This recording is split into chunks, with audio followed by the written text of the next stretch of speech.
Pinagmaluto ko si my friend sa dahon ng saging. Hello mga pangken, it's me, your Auntie Joanna. For today's video ay aahon si my friend sa bundok para magnyog. At dahil medyo malayo nga ang pagnyonyogan niya, ay kailangan niya talaga magmaluto. Alam niyo ba na itong si my friend, kapag doon lang malapit sa mga biyanan ko ang pagnyonyogan niya, ay mas gusto niya na makikain na lang sa mga magulang niya para makasabay niya ang mga ito para kumain. At syempre dahil sa dahon ng saging ko siya ipagmamaluto, kailangan muna natin iilaid ang dahon ng saging para kapag nilagay na natin ang kanin at ulam ay hindi ito masisira.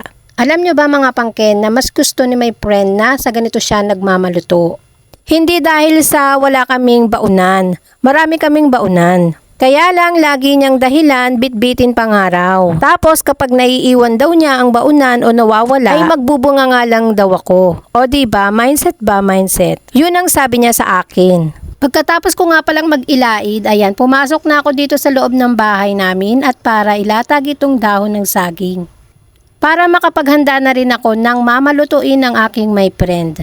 Naglagay na nga rin pala ako dito ng kanin, ayan. Sa paglalagay po ng kanin, kayo na po ang bahalang magtansya kung gaano karami ang kayang kainin ng inyong asawa. Kung napapansin nyo na umuusok pa itong kanin kasi nga ito ay bagong luto pa.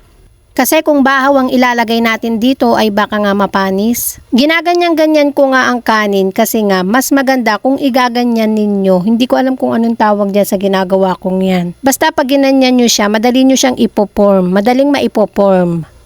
Bale, ayan na nga, ayan. Ginaganyan ko na siya para malagyan ko siya ng forma. Sa sobrang excited ko na ipakita sa inyo kung paano ito gawin, nakalimutan kong lagyan ng ulam ito. Kaya naman, nagdalawang ulit pa ako para mabidyohan ko kung paano ko nilagay yung ulam ng aking my friend. O diba, sabi ko naman sa inyo, inulit ko pa eh.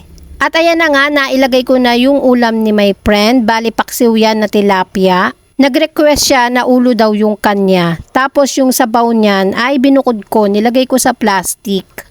Pagkatapos ko nga siyang iganyan, ayan, tatalian ko naman siya. Yung ginamit kong pangtali dyan ay yun yung matigas sa dahon ng saging. Nakalimutan ko kung anong tawag doon, pero may tawag dyan. O diba makakalimutin lang, parang matanda na, cheris.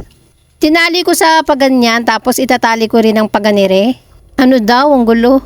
O diba, malapit na akong matapos dyan sa pagmamaluto ng aking asawa. Naguluhan din ba kayo sa sinabi ko? At syempre, tapos na, ayan yung sabaw ng paksiw. At syempre, kailangan din yan magbaon ng plastic gloves para kung gusto niya magkamay.